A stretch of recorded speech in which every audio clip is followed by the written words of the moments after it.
Hello, this is the main street of Seongsu-dong.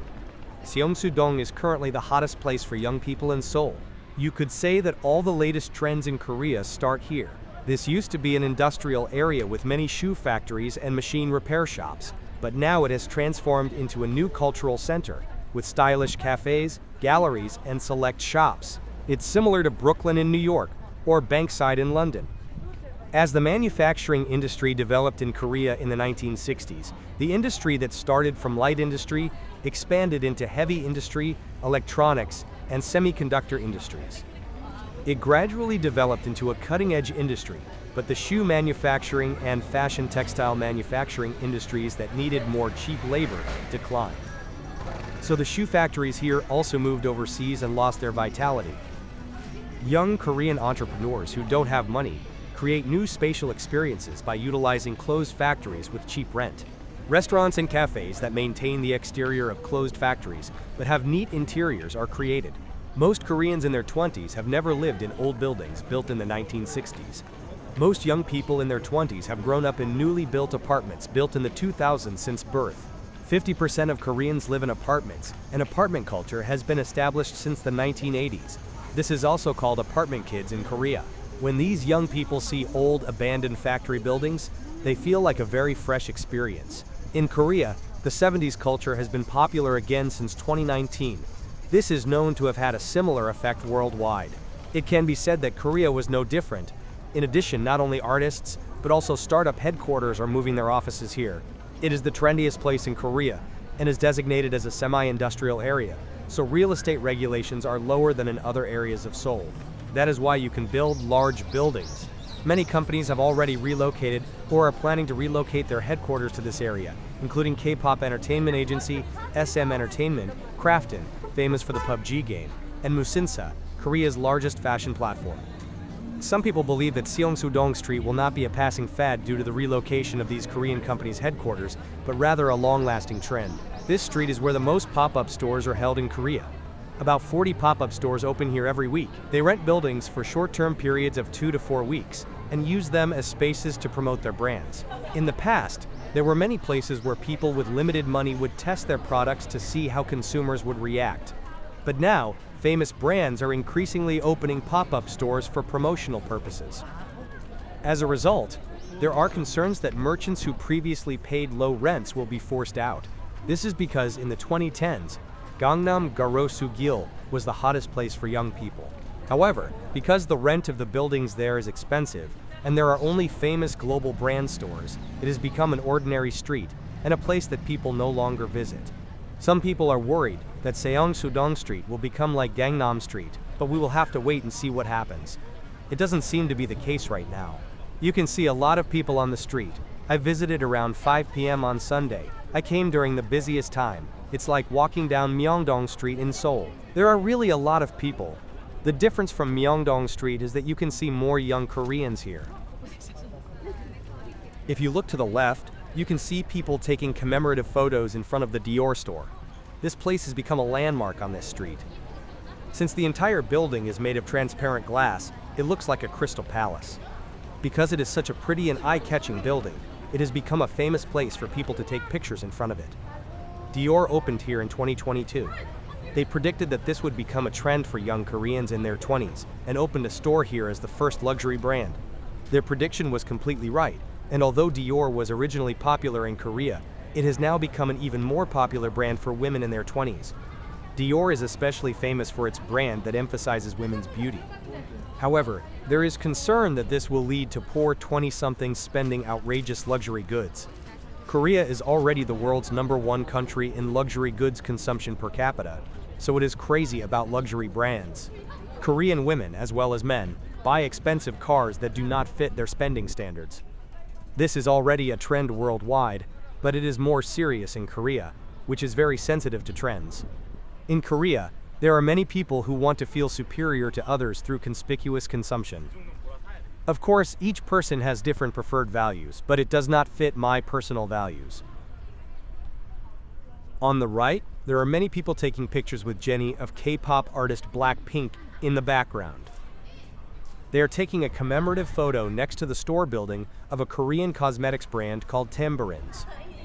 Jennie is a model for the brand and has also collaborated with them to create their own perfume brand. She was once nicknamed Human Chanel in Korea. This is because she has a doll-like appearance and her family is actually wealthy. It is cool and admirable that a Korean celebrity loved by people all over the world can promote Korea. But on the other hand, I have mixed thoughts about whether this is the cause of people overspending on luxury goods. Due to the popularity of K-pop, luxury brands often sign K-pop artists as models or ambassadors in order to target the Asian market. A smart consumer wouldn't be swayed by such things, but sometimes a strong fandom culture can paralyze an individual's reason. That's why my thoughts are complicated. Of course, each person has to figure it out.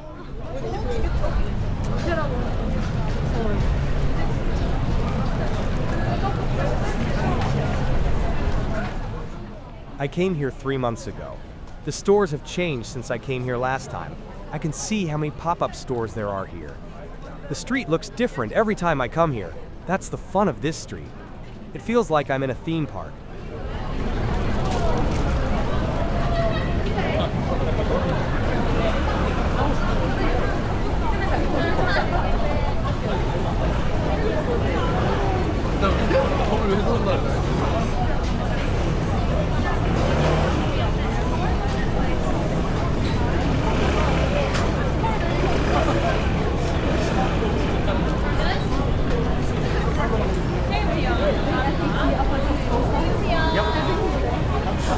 I could get that 1600.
I arrived at the center of Seongsu-dong Main Street.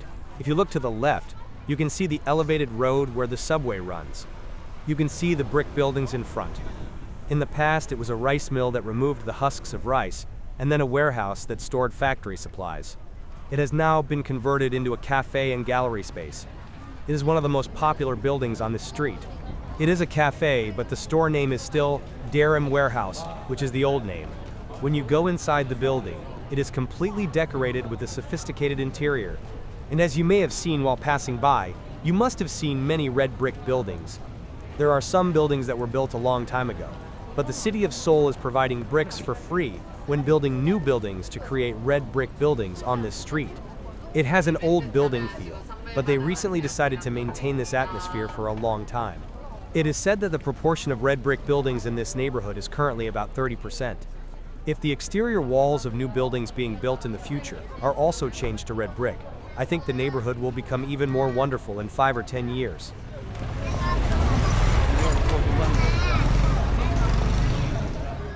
If you look to the left, you will see a building with an apricot-colored exterior. That building is also rented out as a pop-up store. When I visited here before, a famous brand had a large-scale short-term event promotion. It is currently empty. If you look to the right, the building with a glass exterior is a government public institution. It is the Employment Support Center building. It is a place that helps with employment and recruitment.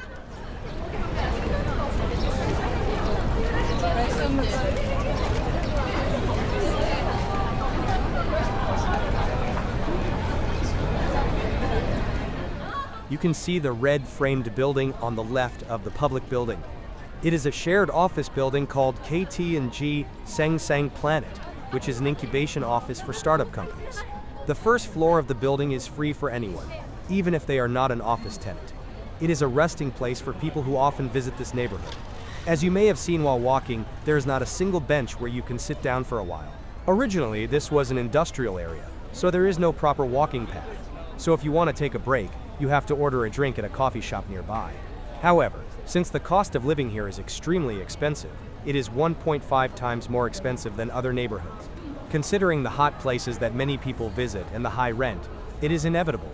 If I want to sit down and rest for 10 minutes, but it is difficult to go into a coffee shop, I can use that place.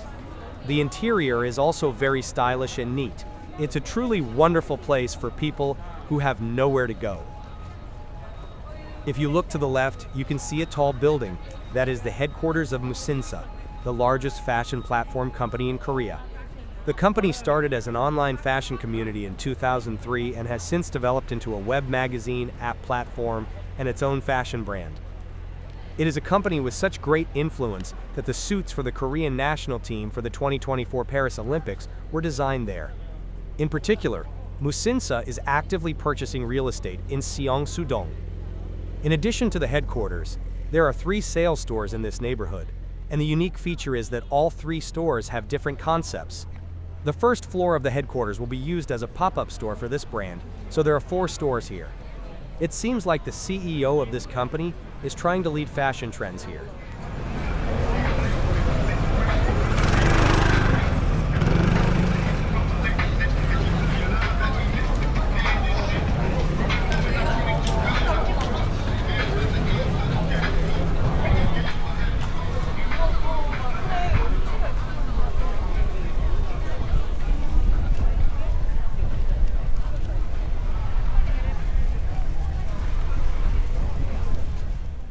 There are less people than when you first walked from the starting point.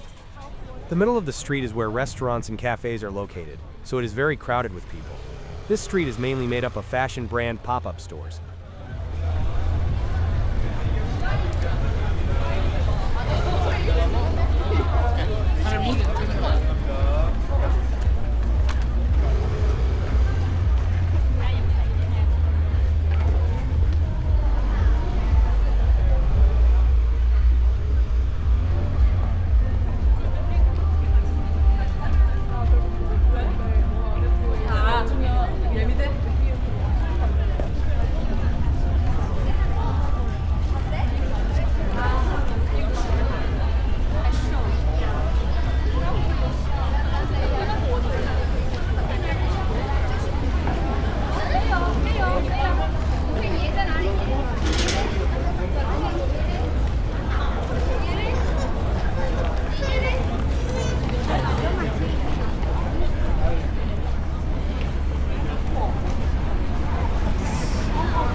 After looking around Seongsu-dong Street, I came to the subway station.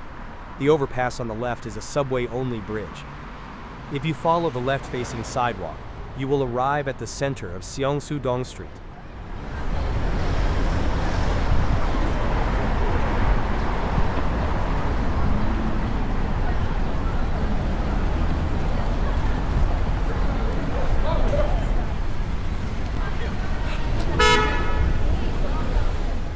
People are entering the entrance to catch the subway. This is the end of my Seongsu-dong Street tour. Thank you for watching.